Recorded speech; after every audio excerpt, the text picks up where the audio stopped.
गुलामी की मानसिकता से पूरी तरह मुक्ति 1835 में मैकाले नाम के एक अंग्रेज ने भारत को अपनी जड़ों से उखाड़ने के बीज बोए थे। इसी बयान के साथ ये सवाल फिर से गूंज उठा है कि मैकाले ने भारत की शिक्षा में परिवर्तन क्यों किया और उस शिक्षा पद्धति ने आजाद भारत को किस तरह प्रभावित किया।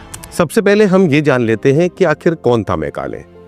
थॉमस बैमिंगटन मैकाले ब्रिटिश संसद का सदस्य और भारत के लिए नियुक्त कानून सदस्य था, जिसने 1835 में भारत की शिक्षा नीति पर प्रसिद्ध मिनट्स ऑफ एजुकेशन रिपोर्ट लिखी। इसी रिपोर्ट में भारत की पारंपरिक शिक्षा को बदलने और अंग्रेजी आधारित आधुनिक शिक्षा थोपने की दिशा तय की गई।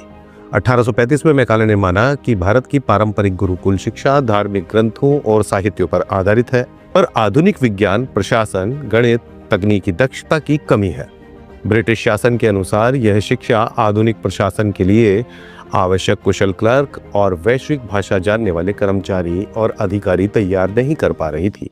इसी सोच के आधार पर उन्होंने अंग्रेजी माध्यम, तर्कशीलता, विज्ञान और कानून केंद्रित शिक्षा लागू की, जो ब्रिटिश शासन की जरूरतें पूरी करती थी। आजादी के बाद यही प्रणाली भारत के लिए कई मायनों में सहायक साबित हुई। IIT, IIM, एम्स, DRDO और इसरो जैसे संस्थानों की नींव इसी आधुनिक शिक्षा ढांचे पर रखी गई।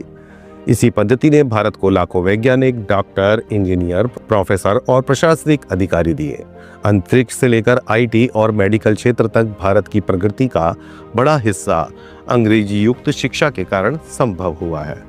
लेकिन यही प्रणाली कई तरह से भारतीय आत्मा को दबाने वाली भी बनी। हमारे इतिहास, हमारी भाषाओं, हमारी परंपराओं और हमारी सांस्कृतिक बुनियाद को धीरे धीरे कमजोर किया गया।